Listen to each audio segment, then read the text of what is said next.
Hi everyone, I thought today, since I have a little bit of extra time with the snow day, that I would do a quick video and show you guys how my tips work to make things easier. So the first thing that I do is heat up the peanut butter. So this size is pretty big. So I would generally do this for 60 to 90 seconds. Let me see how much this is. It's 3 pounds. If it's just a normal size, I would do it for 30 to 45 seconds because you don't want it to be too creamy. But you definitely do want to be able to stir it around and the consistency will be a little bit more liquidy. So as you can see, the consistency is much smoother on the peanut butter. It spreads so much easier when it's not thick and heavy. So I generally purchase all of my ingredients from Aldi, but some of the stuff I'm using today was donated to make sandwiches, so it's not all the Aldi brand. But I usually get the biggest creamy peanut butter and the biggest grape jelly. And to make the jelly easier to spread, what you're gonna do is you're gonna put it into a bowl, and then believe it or not, you are going to use the hand mixer and mix it up so that it's super smooth. So as you can see, the jelly is pretty chunky. If you were to try to spread this now, it's kind of hard to spread and it takes a lot of extra time. So I don't know how well you can see this, but it is much smoother than before and spreads super easy. We just spoon it on with a teaspoon, just a regular spoon, and then just spread it around, which I'll show you guys. So when I am setting up for peanut butter and jelly, we have generally 4 people that are helping. So I have one person putting peanut butter on, I have another person spooning the jelly, and then with the spoon, you actually spread it. I have another one that's putting them together, and I have another one that is doing the Ziploc bags and then stacking them. Although we often have fights in our house over who's doing what, so sometimes it gets changed a little. What I do is I go ahead and I put a loaf on each side. So you've got 2 loaves that are gonna make your first set of sandwiches. So I have found that the sandwiches are lasting longer at the center in case they don't use them all in the same day, especially if you're doing them the night before, if you peanut butter both sides. And I don't know how well you can see this, but this is so smooth and is so quick to spread. Generally, a regular size peanut butter is going to get you 4 loaves of sandwiches. So generally, if you put a loaf on either side, you'll end up with a total of 4 loaves per regular size peanut butter. This one is obviously much bigger and is gonna last a bit longer. So once you have them peanut buttered, you're gonna go ahead and put a spoonful, which it'll take a little bit of time, but normally you can get it figured out pretty quickly. And then it's faster to just spread it than it is to use a knife and to try to spread it. Hi guys, so we finished the sandwiches and now I am in the garage. I'm actually going to use a box I got today as an example. So using a cardboard box is awesome for helping me organize them, keep them from getting smushed, and for getting them to the center. Now that we're at over 1,000 sandwiches a week, it's really important that I can get as many sandwiches in the space as possible. So while I love anybody bringing sandwiches, bringing them in a bag or in any type of handled container is not as good for them because by tomorrow morning, they are going to be smushed.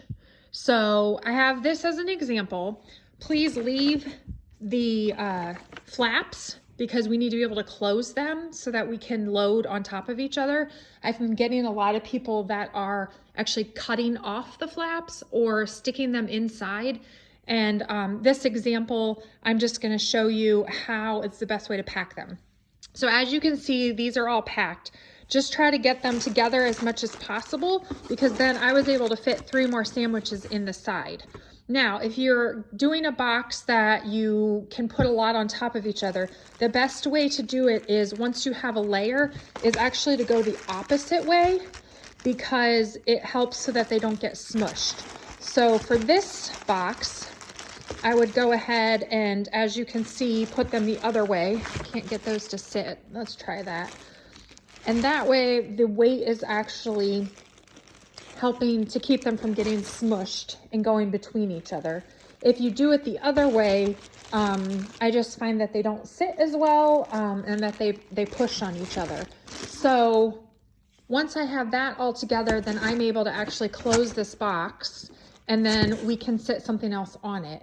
If I get a box, or even the flats, I know everybody likes to bring these flats. They're great, but oftentimes I have to end up putting them in other things. So this is really the best way with the flaps.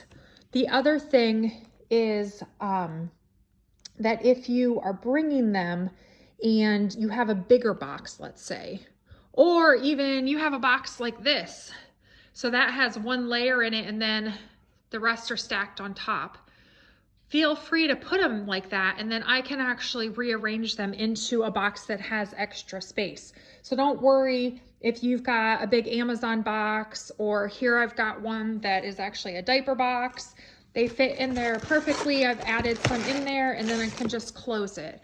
But it saves me a lot of time if they're in a box and they're stacked well, so that I don't have to restack and restack a lot of different packages. So I hope that was helpful. From here, we box them all up. I normally have to, like I said, kind of reallocate to get them to fit. And then we play Tetris tomorrow morning, trying to get them all in the truck or the minivan, whatever we're taking down. More to come soon on a clothing drive that we're gonna try to do in the spring. So if you have any good quality clothes and shoes, stay tuned. I will be announcing that probably within a few weeks. So thank you all so much for your support. I know I sound really picky, but it really is very helpful to do things, and also to save you time when you're helping. Okay, so I lied, a couple extra thoughts for you. This is a box that I actually received partially full. I've then put an extra 2 sandwiches per area to fill it all the way up to the top. And I know a lot of you probably aren't going to be able to fill a whole box with sandwiches, or if you use a littler box, you might be able to, but feel free to go ahead and fill space on the top. This one fits perfectly, but it's definitely okay to put them flat. You just don't put too many. The other thing I wanted to show you is, this is what happens at the bottom of a bag. I just got these today, obviously, and it's totally smushed. It's about half the size of a normal sandwich, and that's what happens when you put them in a bag. The other thing you have to be careful with is not putting too much jelly, or, like I said, doing it on both sides. As you see, the jelly is already starting to seep through on a few of these, which by the time they're given to someone, hopefully tomorrow afternoon, they end up being a little gooey. So if at all possible, peanut butter them on both sides. If not, just don't go overboard on the jelly. I know kids especially, they like jelly, so when they're making sandwiches, they want to put a lot of jelly.